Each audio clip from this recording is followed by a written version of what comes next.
The following speech is based on an article written in 1904 titled "Expect Great Things of Yourself." It was published in Success magazine and written by a man named Orison Swett Marden. Mr. Toastmaster, fellow Toastmaster, and guests, most people were educated to think that they were not intended to have the best there is in the world, that the good and beautiful things of life were not intended for them, that these were reserved for those especially favored by fortune.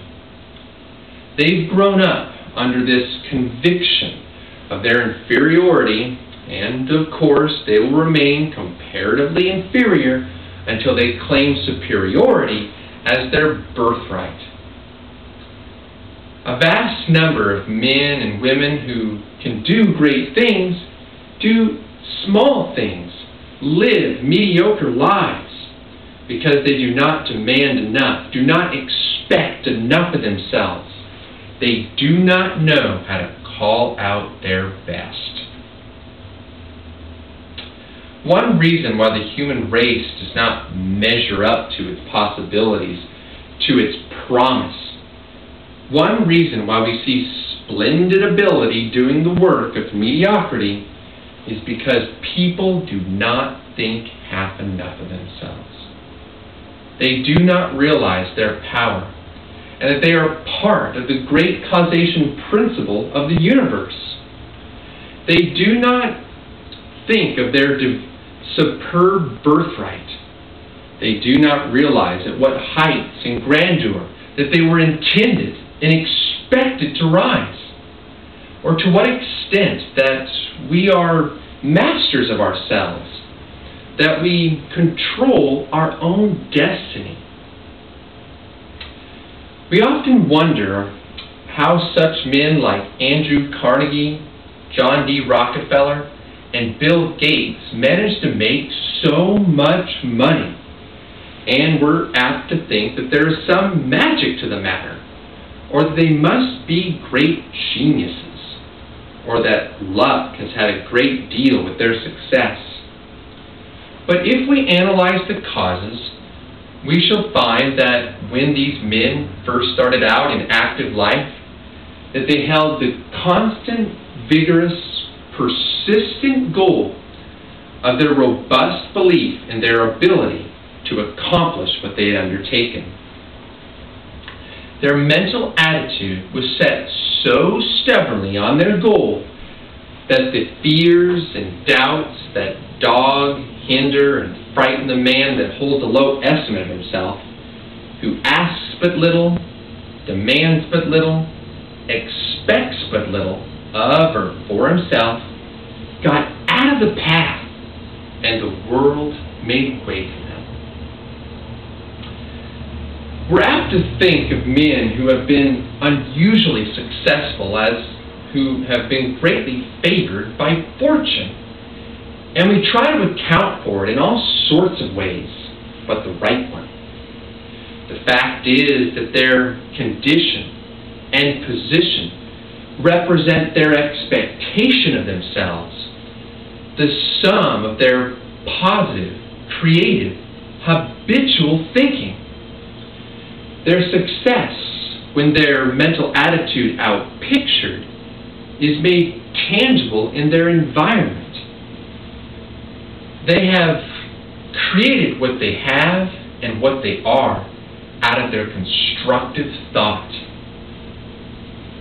Think of a man trying to create wealth when his whole mental attitude, when his very face and manner seem to say, "Keep away from me, prosperity.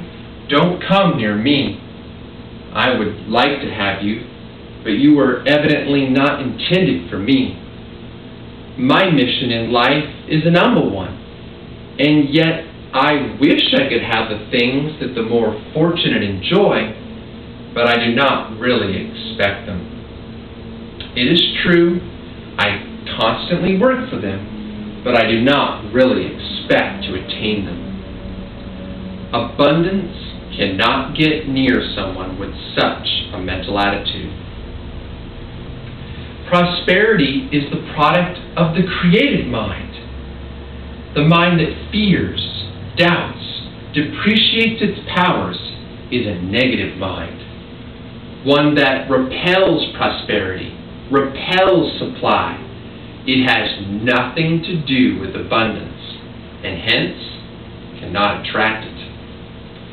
Of course, men do not intend to drive opportunity, prosperity, and abundance away from them, but they hold a mental attitude filled with fears and doubts and lack of self-confidence and faith that actually does this very thing without their knowing it. Oh, what fears and doubts make of us.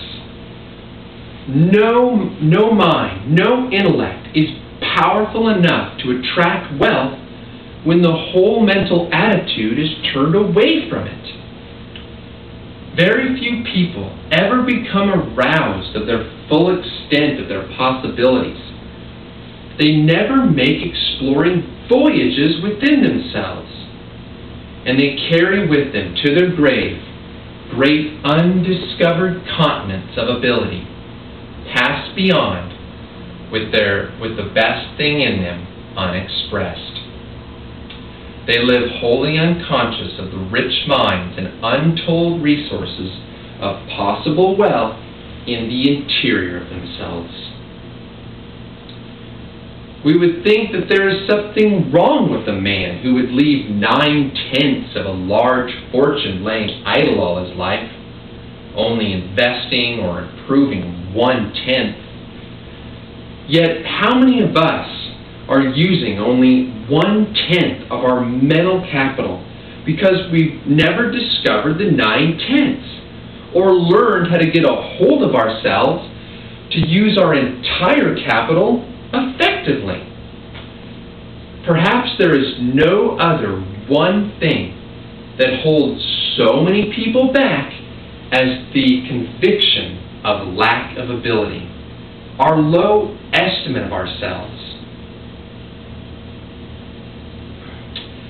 They are more handicapped by their limiting thought, by their foolish convictions of inefficiency, than by almost anything else.